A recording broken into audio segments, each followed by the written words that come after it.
이사야 48장 12절 13절 2절입니다. 야곱아, 내가 부른 이스라엘아, 내게 들으라. 나는 그니 나는 처음이요 또 나는 마지막이라. 과연 내 손이 땅의 기초를 정하였고 내 오른손이 하늘을 폈나니 내가 그들을 부르면 그들이 일제히 서느니라. 아멘. 이스라엘 백성들은 바벨론에 망하면서 많은 것을 잃어버렸습니다. 집과 나라와 자유와 재산을 다 잃었습니다. 무엇보다도 그들의 하나님을 잃어버렸습니다. 사실 이스라엘 백성들은 12절에 있는 대로 내가 부른 이스라엘아, 하나님이 부르신 이스라엘입니다. 세상에서 가장 부유했던 백성들은 바로 이스라엘 자손들이었습니다. 왜냐하면 택함을 받아서 하나님의 백성이 되었기 때문에 하나님의 모든 것이 그들의 것이 될 수 있었습니다. 신약시대 때도 고린도전서 3장 22절에 보시면 만물이 너희의 것이라 이렇게 말씀하고 있습니다.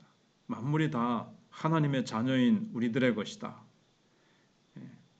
그래서 이스라엘 백성들은 굳이 이 세상의 것을 많이 가질 필요가 없었습니다. 그런데 이스라엘 자손들은 하나님보다는 눈에 보이는 세상의 부귀와 영화를 더 좋아했습니다. 이것이 이제 하나님 백성들의 아이러니입니다. 그들이 가지고 있는 특권은 사람의 눈에는 보이지 않지만 진짜였습니다. 하나님 안에 있는 이 보이지 않는 하늘나라의 유업들, 그게 이제 진짜거든요. 오히려 눈에 보이는 세상 영광이 모두 헛된 것이었습니다.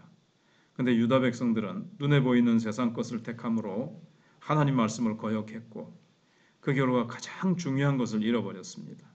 바로 하나님을 잃어버린 겁니다. 그들은 하나님만 포기하면 세상을 다 가질 수 있을 줄 알았습니다. 그런데 하나님을 잃어버리자 세상의 것도 다 빼앗겼습니다. 그러니까 하나님만 잃어버리지 세상 것은 다 가질 수 있다 이렇게 생각했는데 하나님을 잃어버리니까 세상 것도 다 잃어버리더라는 겁니다. 완전한 계산착오였죠. 하나님을 잃어버리면 하나님이 주신 것까지 다 빼앗깁니다. 하나님은 이스라엘 백성들의 모든 것이었거든요. 그렇게 노예가 되어서 바벨론에서 종살이하고 있는 이스라엘 백성에게 하나님이 다시 찾아오십니다. 아주 친근한 목소리가 들려오는 겁니다. 바로 오래전에 잃어버렸던 하나님의 말씀이었습니다. 나는 그니 내가 그다 하는 이 하나님의 말씀, 하나님의 음성. 그래서 이스라엘 백성들이 다시 회복되는 길은 오직 하나밖에 없습니다. 잃어버린 하나님을 도로 찾는 겁니다. 그런데 바로 그 일이 지금 이루어졌습니다. 하나님이 이스라엘 백성들을 다시 찾아오셔서 그들의 모든 부족함과 비참함을 다 책임지겠다고 하셨습니다. 야곱아, 나의 부른 이스라엘아 라는 것은 아주 오래전에 이스라엘 자손들이 잃어버렸던 특권입니다. 나의 부른, 내가 부른 이스라엘, 나의 부른 이스라엘. 그리고 나를 들으라 하는 것은 이제 하나님 말씀을 믿기만 하면 그들은 살아날 수 있다는 뜻입니다. 하나님은 어떤 분이십니까? 나는 그니 나는 처음이요 또 마지막이라. 처음도 하나님이시고 마지막도 하나님이 되시면 어떻게 되는 겁니까? 모든 것을 하나님께서 채우시겠다는 겁니다. 처음이요 마지막, 이게 이제 하나님 이름이죠. 원래 여호와라는 이름이 처음부터 마지막 끝까지 영원히 계속 존재하신다 이런 뜻입니다.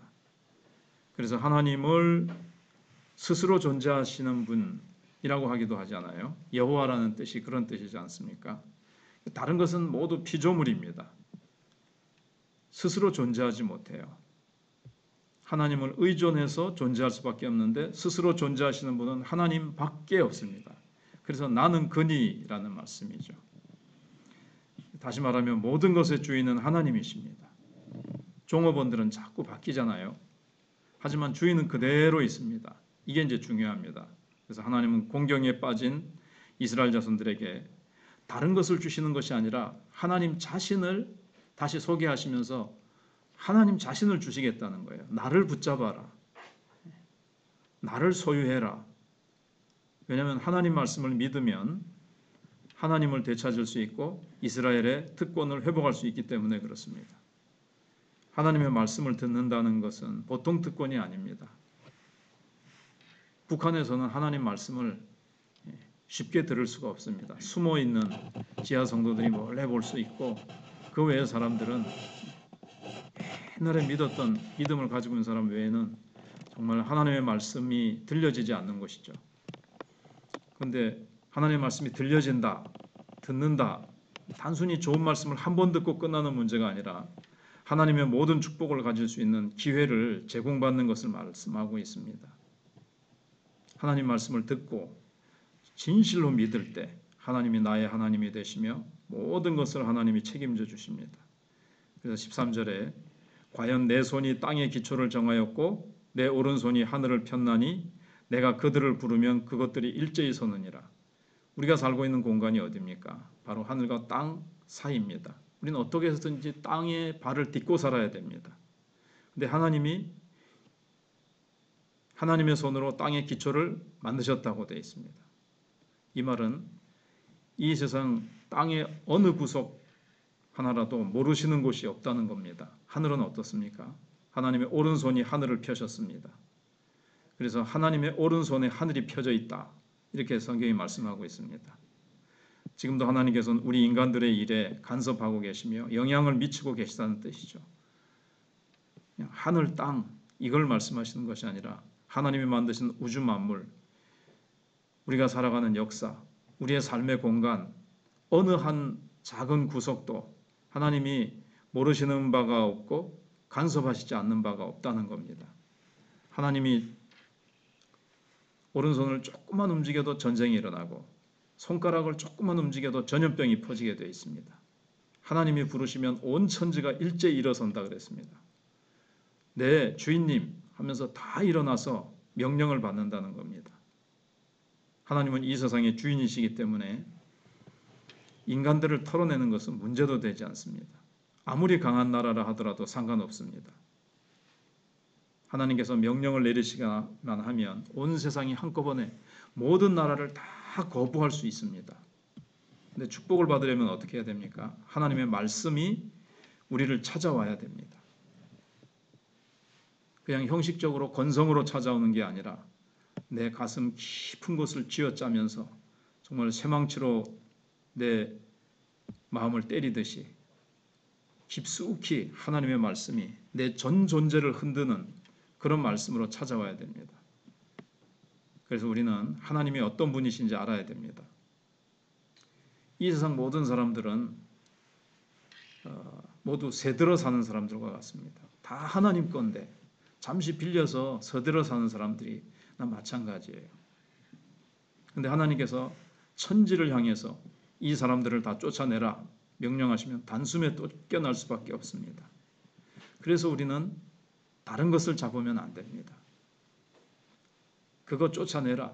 우리가 한껏 이루어 놓은 것, 우리가 한껏 쌓아 놓은 것도 하나님이 털어내라 하면 다 사라집니다. 그래서 우리는 하나님을 잡아야 되고 하나님의 말씀을 잡아야 됩니다. 그러면 다른 것은 굳이 잡으려고 할 필요가 없습니다. 말씀을 붙잡으면 하나님이시니까요. 하나님 말씀으로 찾아오시잖아요.